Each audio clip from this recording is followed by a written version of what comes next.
बिस्मिल्लाहिर्रहमानिर्रहीम। अस्सलामु अलैकुम वरहमतुल्लाहि वबरकातुह। क़िससुल अंबिया सीरीज़ की 5वीं क़िस्त लेकर हाजिर हैं।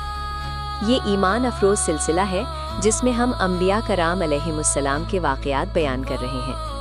आज की इस क़िस्त में हम हज़रत लूत अलैहिस्सलाम का किस्सा कुरान और हदीस की रोशनी में बयान करेंगे।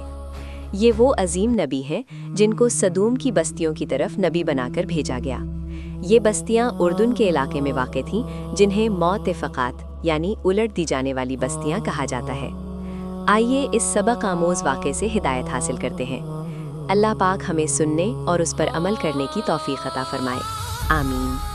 हज़रत लूत अलैहिस्सलाम का किस्सा, नाम व नसब और हज़रत इब्राहीम अलैहिस्सलाम से रिश्ता।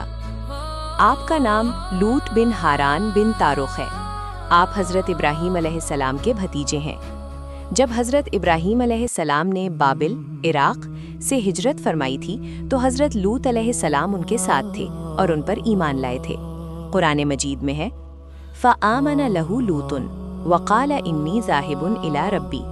बस लूत उन इब्राहीम पर ईमान लाया और उसने कहा, मैं अपने रब की तरफ हिजरत करने वाला हूँ। बासत और कौम सदूम का इलाका। हज़रत इब्राहीम अलैहिस्सलाम के हुक्म और अल्लाह की वही के मुताबिक हज़रत लूत अलैहिस्सलाम को सदूम की बस्तियों की तरफ नबी बनाकर भेजा गया। ये बस्तियां उर्दून यानी जॉर्डन के इलाके में वाक़ थीं, जिन्हें मौत-ए-फ़क़ात कहा जाता था। ये कौम तारीख़ की बदतरीन अखलाक़ी बुराई में मुब्तला थी, जो उनसे पहले दुनिया में किसी ने नहीं की थी। वो मर्दों के साथ बदफेली यानी हम जिन्स परस्ती करते थे और रास्तों में मुसाफिरों को लूटते थे और अपनी मजलिसों में खुलम खुला बेहयाई के काम करते थे। हज़रत लूत अलैहिस्सलाम की दावत और कौम का जवाब। हज़रत लूत अलैहिस्सलाम ने उन्हें निहायत हमदर्दी से समझाया और अल्लाह के अज़ाब से डराया। अतअतूनल फ़ाहिशत मा सबक़कुम बिहा मिन अहदिम मिनल आलमीन इन्नकुम लतअतूनर रिजाल शहवतिम मिन दूनिन निसा बल अंतुम कौमुम मुसरिफून।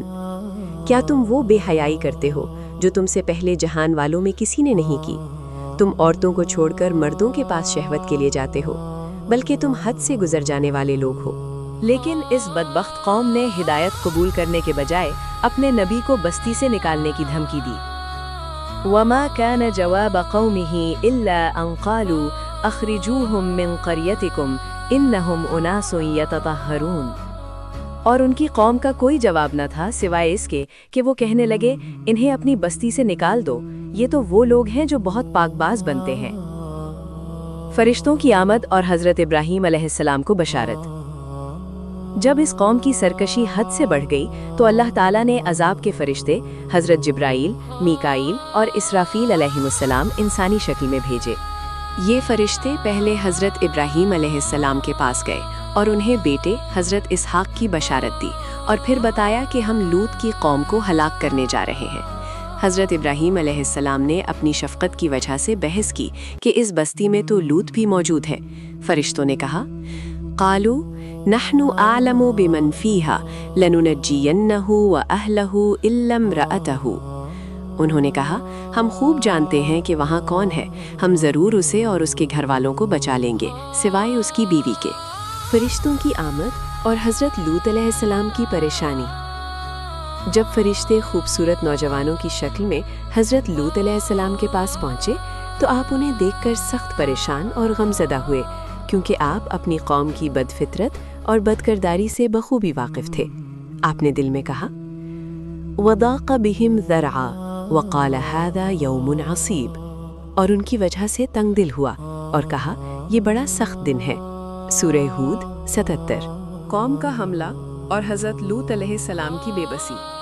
कौम के बदबख्त लोगों को जब पता चला कि लूत के घर खूबसूरत मेहमान आए हैं तो वो दौड़ते हुए वहाँ पहुँचे और बदफैली का मुतालबा करने लगे।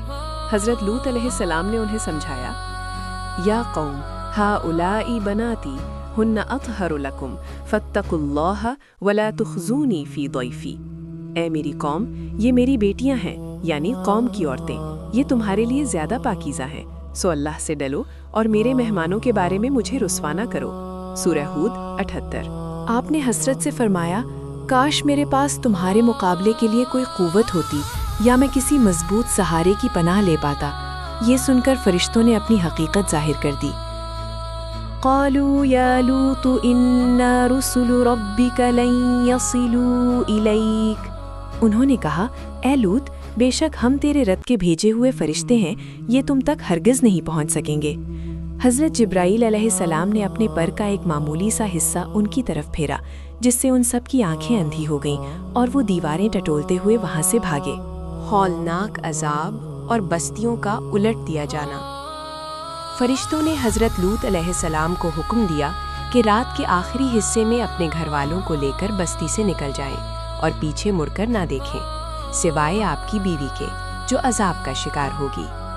صبح ہوتے ہی اللہ کا عذاب آ پہنچا۔ فلما جاء امرنا جعلنا عالیہا سافلہا وامطرنا علیہا حجارۃ من سجیل منضود۔ پھر جب ہمارا حکم آ پہنچا تو ہم نے اس بستی کے اوپر کے حصے کو نیچے کر دیا اور ان پر پکی ہوئی مٹی کے پتھر برسائے جو تہ بتہ تھے۔ سورہ ہود آیت 82۔ حضرت جبرائیل علیہ السلام نے پوری بستی کو جڑ سے اکھاڑ کر آسمان تک بلند کیا اور پھر اسے الٹ کر زمین پر پٹخ دیا اور اوپر سے پتھروں کی بارش کر دی گئی۔ نتائج، فوائد، عبرتیں اور حکمتیں۔